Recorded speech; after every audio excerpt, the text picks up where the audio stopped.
মুসলমান ভাইরা আমার বন্ধুগণ, কবরের আযাব বড় ভয়ঙ্কর রে বাবা। এই কবর এমন একটা ঘর, চার দেয়ালের ঘর, এমন একটা ভয়ঙ্কর জায়গা রে বাবা। এই কবর কোনো মানুষকে চিনে না, এই কবর কোনো আলেমকে চিনে না, এই কবর কোনো পয়গম্বরদেরকে চিনে না, কোনো নবী রাসূলকে চিনে না, কোনো আল্লাহদেরকে চিনে না, ধনী গরিব বুঝে না। এই কবর শুধু চিনে নেক আমল আর বদ আমল। এই কবরের আযাব বড় ভয়ানক। আমার ভাইরা, আমার বন্ধুগণ, ওই কবরে যদি আপনি যান, আমল ছাড়া যদি আপনি ওই কবরে যান, ওই কবর আপনার সাথে ভালো ব্যবহার করবে না। ওই কবর আপনাকে মন্দ ব্যবহার দেখাবে, তার আযাব দেখাবে, তার গজব দেখাবে। ওই কবরের আযাব এত ভয়ঙ্কর। যদি আপনি বেনামাজি হইয়া কবরে যান, আপনি যদি ইমান হারা হইয়া যদি কবরে যান, আপনি যদি বেঈমান হইয়া কবরে যান, ওই কবরের মাটি আপনাকে এমন জোরে চাপ দিবে, এমন জোরে চাপ দিবে। মুফাসসিরিনে কেরামগণ লেখেন, এক পাঁজরের আড্ডি অন্য পাঁজরে যাইয়া লেগে যাবে, একসাথে হইয়া যাবে। এত ভয়ঙ্কর ওই কবরের আযাব। ওই কবরের আযাব থেকে যদি আপনি বাঁচতে চান, আপনাকে ঈমানদার হতে হবে। ঈমানদার হতে হলে আল্লাহর কোরআনকে শিখতে হবে, আল্লাহর কোরআনকে মনে প্রাণে মানতে হবে, বিশ্বাস করতে হবে। মুসলমান, এই কবরে আপনি ঈমান হারাইয়া যায়েন না রে বাবা। কবরের আযাব বড় ভয়ঙ্কর। কবরের আযাব আপনি সইতে পারবেন না। কবরের আযাব এত ভয়ঙ্কর হবে, ওই দিন মানুষগুলো বলবে, আল্লাহ, তুমি দুনিয়াটা কেন মানুষ বানায় পাঠাইছো? গরু ছাগলও যদি বানাইতা গো আল্লাহ, গরু ছাগল মরে যাওয়ার পরে তারা তো আল্লাহ, তাদের কোনো বিচার নাই, তারা তো আল্লাহ দুনিয়াতে শেষ হয়ে যায়। ও আল্লাহ, মানুষ কেন আমাদেরকে বানাইছো আল্লাহ? মানুষ বানানোর পরে কেন আযাব দিতেছো? মানুষগুলা এইরকম ভাবে আল্লাহর কাছে কাঁদতে থাকবে বলে ওই রকম আফসোস যাতে না করা লাগে, এই কারণে এখন থেকেই আমাদের কবরের প্রস্তুতি নিতে হবে। মুসলমান, কবরের প্রস্তুতি যদি আমি আর আপনি না নেই, ওই কবরের আযাব বড় ভয়ঙ্কর রে বাবা। হযরত ফাতেমা রাদিয়াল্লাহু তাআলা আনহা ইন্তেকালের পরে আমার ভাইরা, আমার বন্ধুগণ, হযরত আবু যর গফারি রাদিয়াল্লাহু তাআলা আনহু কবরের পাশে দাঁড়ায় বলতেছে, ওই কবর, তুই জানোস আজকে তোর মধ্যে কাকে রাখবো?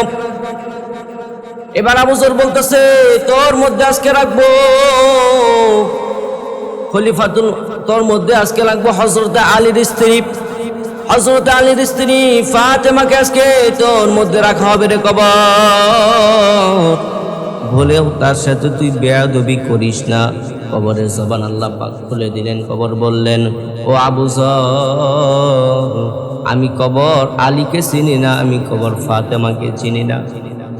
একটু চিন্তা করে দেখেন, আম্মা জান ফাতেমাকে যে কবর না চিনি, আর আমি আর আপনি তো সাধারণ মানুষ, আমাদের বেলা কি বলবে? আবু যর বলতেছে, এই রে কবর, তুই জানোস আজকে তোর মাঝে কারে রাখবো?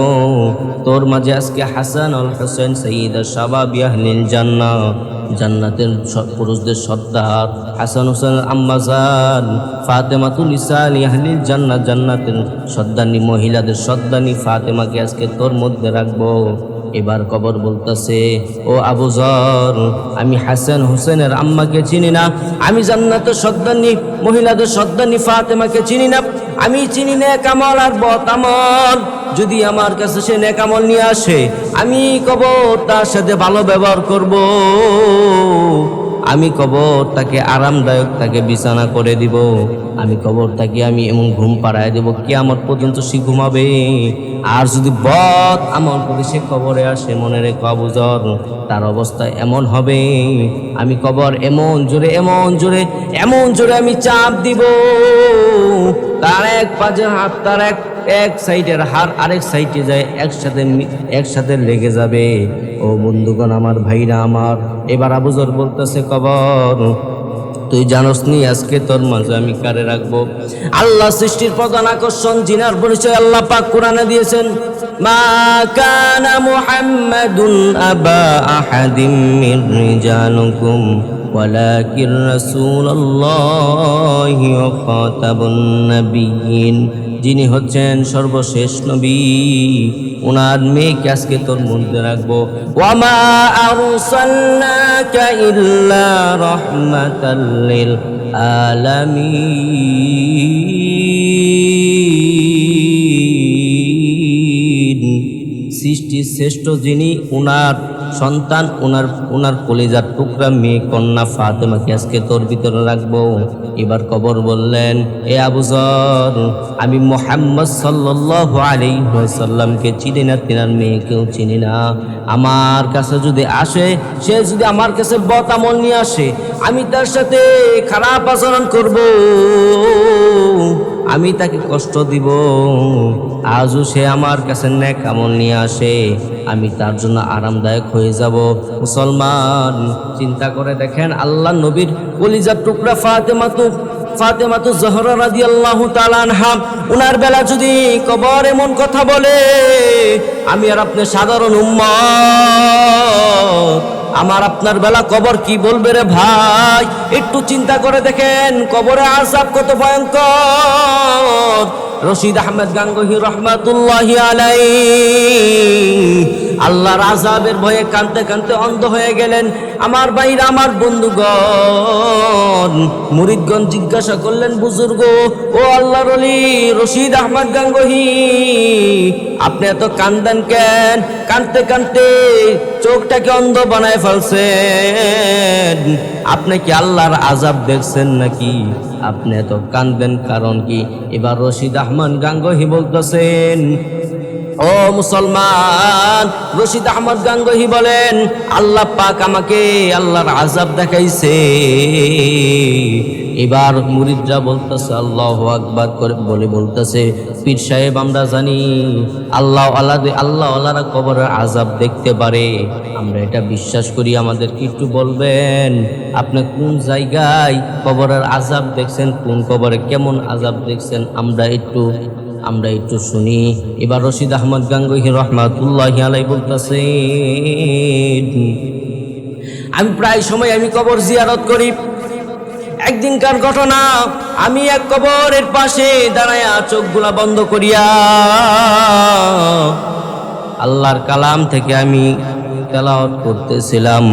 ওই সময় কবরের ভিতর থেকে গরম বাতাস আমার শরীরে আইসা লাগলেন। আমি ওই বাতাস অনুভব করতে পারলাম, খুব গরম বাতাস আমার শরীরে আইসা লাগলেন। এবার রশিদ আহমদ গাঙ্গুহি রহমতুল্লাহি আলাইহি বলতেছেন, আমি ওই সময় আল্লাহকে বলছিলাম, আল্লাহ, আপনি আমার অন্তরে চোখ খুলিয়া দেন। ওগো আল্লাহ, আমি একটু দেখতে চাই এই বান্দার কবরে কেমন আযাব চলতেছে। আমার ভাইরা, আমার বন্ধুগণ, রশিদ আহমদ গাঙ্গুহির দোয়া আল্লাহ পাক কবুল করিয়া তিনার অন্তরে চোখ খুলিয়া দিছে। তিনার অন্তরে চক্ষু দিয়া যখন কবরের দিকে তাকাইছে, কবরে তাকায় দেখেন, কবরের ভিতরে শুধু সাপ আর সাপ, কবরের ভিতরে শুধু সাপ আর আগুন। এবার রশিদ আহমদ গাঙ্গুহি তাকায় দেখলেন, বড় বড় বিশাল আকৃতির সাপ এই বান্দাকে দংশন করতেছে। এক একটা কামড় দেয়, তার শরীর থেকে মাংসগুলা নিয়ে নিতেছে। রশিদ আহমদ গাঙ্গুহি বলে, খেয়াল করিয়া দেখলাম ওই বান্দার নাকের দুইটা ছিদ্র আছে, এই দুইটা একটা ছিদ্র দিয়া বিশাল বড় সাপ ঢুকলেন। এই সাপটা এক নাকের ছিদ্র দিয়া ঢুকিয়া দেখলাম, খেয়াল করিয়া আমি দেখলাম কিছুক্ষণ পরে ওই বান্দার মগজগুলাকে নিয়া অন্য নাকের ছিদ্র দিয়ে বের হয়ে যাইতেছে। তার এই আযাবগুলো আমি দেখতে থাকলাম আর দেখলাম সাপে তাকে এমনভাবে তাকে মুচড়ায় ধরছে, তার হাড্ডিগুলো সব ভাঙ্গিয়া পড়তেছে। আমার ভাইরা, আমার বন্ধুগণ, রশিদ আহমদ গাঙ্গুহি রহমাতুল্লাহি আলাইহি বলেন, এই মুহূর্তে আমি তাকে বলতে শুনলাম, সেই বান্দাটা বলতেছেন, আল্লাহ, দুনিয়াতে কি আমার কোনো আত্মীয় স্বজন ছিল না? দুনিয়াতে কি আমার কোনো সন্তান নাই? রশিদ আহমদ গাঙ্গুহি বলে, ওই বান্দা বলতেছে, আল্লাহ, দুনিয়াতে কি আমার সন্তান নাই? দুনিয়াতে কি আমার আত্মীয় স্বজন কেউ নাই? যাদের জন্য আমি দুনিয়াতে কত কষ্ট করলাম, কত পরিশ্রম করলাম, ওরা কি আল্লাহ দুনিয়াতে কেউ কি জীবিত নাই? কেউ কি আমার জন্য একটু দোয়া করতে পারে না? কেউ কি আমার জন্য একটু আল্লাহর কাছে মাপ চাইতে পারে না? আমার ভাইরা, আমার বন্ধুগণ, ওই ব্যক্তির কবরে আযাব দেখার পরে রশিদ আহমদ গাঙ্গুহি আরো বেশি করে কাঁদতে লাগলেন। এইবার মুরিদগণ বলতেছে, হযরত জি, আপনি তো আল্লাহর ওলি মানুষ, আপনি তো বুজুর্গ মানুষ, আপনার তত কান্দার কোনো দরকার নাই। রশিদ আহমদ গাঙ্গুহি বলতেছে, সাবধান সাবধান, ওইরকম কথা বলিও না, ওইরকম কথা বলিলে আমার অন্তরে অহংকার চলে আসতে পারে। আমি বড় বুজুর্গ হয়েছি বিদায় কি হয়েছে, কবর কিন্তু কাউকে চেনে না। এবার ওই ঘটনাটাই, ফাতেমার ঘটনাটাই তিনার মুরিদগণকে আল্লামা রশিদ আহমদ গাঙ্গুহি শুনাইতেছে। ফাতেমাকে যেই কবর চিনে না, ওই কবর কিভাবে আমি রশিদ আহমদ গাঙ্গুহিকে চিনবে? তো মুসলমান, ওই কবরের আযাব বড় ভয়ঙ্কর, ওই কবরের আযাব বড় ভয়ঙ্কর। ওই কবর থেকে বাঁচতে হলে আমাদেরকে বেশি বেশি নেক আমল করতে হবে, আল্লাহ তাআলার কাছে বেশি বেশি মাফ চাইতে হবে। আমার ভাইরা, আমার বন্ধুগণ, দুনিয়াতে আপনি একটা বান্দার কাছে, একটা মানুষের কাছে 10টা টাকা চাইবেন, একবার দিবে, দুইবার দিবে, 3বারের মাথায় ওই বান্দা দেখবেন টাকা আর দিবে না, আপনাকে আরো উল্টা কিছু কথা শোনাইবে। আর আল্লাহ বলে, বান্দা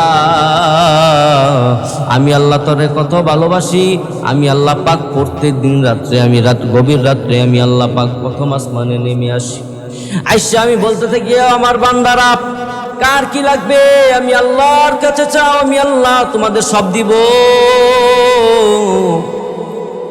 আমার ভাই না, আমার বন্ধুগণ, আল্লাহর কাছে না চাইলে আল্লাহ বেজার হয়, আর দুনিয়ার মানুষের কাছে চাইলে বেজার হয়। বলেন তো দেখি, ওই আল্লাহর কাছে চাওয়ার দরকার আছে না নাই? মুসলমান ভাইরা, আমার বন্ধুগণ, আল্লাহ পাক প্রত্যেক দিন গভীর রজনীতে আল্লাহ পাক প্রথম আসমানে আইসা বান্দাকে ডাকে, বান্দা মাফ চা, আমি আল্লাহ মাফ করিয়া দিব। বান্দা জান্নাত চা, আমি আল্লাহ জান্নাত দিয়া দিব। ও বান্দা, তুমি কোন পেরেশানিতে আছো আমাকে বলো, আমি আল্লাহ মাফ করিয়া দিব। তোমার পরিবার পরিজন কারা কবরে আছে তাদের জন্য মাফ চাও, আমি আল্লাহ মাফ করিয়া দিব। আমার ভাইরা, আমার বন্ধুগণ, প্রত্যেক দিন আসে তো এটা রয়েছেই। আল্লাহ পাক বিশাল বড় একটা রমজান মাস দিলেন বান্দার জন্য, বান্দাকে মাফ করার জন্য। আল্লাহ পাক পুরো রমজান দিলেন। আল্লাহ পাক রমজান দিয়ে আল্লাহ বান্দাকে বলে, বান্দা এই রমজান পাইয়া যদি গুনাহ মাফ না করাইতে পারো, আল্লাহ নবী বলেন, এই রমজান পাইয়া যদি কেউ তার গুনাহ না মাফ না করাইতে পারে, তার থেকে হতভাগা, তার থেকে মূর্খ আর কেউ হতে পারে না। আমার ভাইরা, আমার বন্ধুগণ, এত বড় রমজান মাস আল্লাহ দিলেন গুনাহ মাফের জন্য। এই রমজান মাস হলো গুনাহ মাফের মাস। আমার ভাইরা, আমার বন্ধুগণ, ওই রমজান মাসের মধ্যে এমন একটা রজনী আছে, যেই রজনীতে আল্লাহ পাক আল্লাহর কোরআন নাজিল করছে। লাইলাতুল কদর, যেটাকে বলা হয় লাইলাতুল কদর রজনী, ওই রজনীতে আল্লাহ পাক বান্দার দোয়া কবুল করে। আল্লাহ পাক ওই রজনীতেও বান্দাকে মাফ করার জন্য বান্দাদেরকে তালাশ করে। এর মাঝখানে একটা হচ্ছে শবে বরাত, লাইলাতুম মিসলি মিন শাবান, লাইলাতুম মিসলি মিন শাবান। এটা হলে এমন একটা রজনী, এই রজনীতে আল্লাহ পাক বান্দার দিকে তাকায় থাকে, বান্দাকে মাফ, বান্দা কখন মাফ চাইবে আমি আল্লাহ মাফ করে দিব।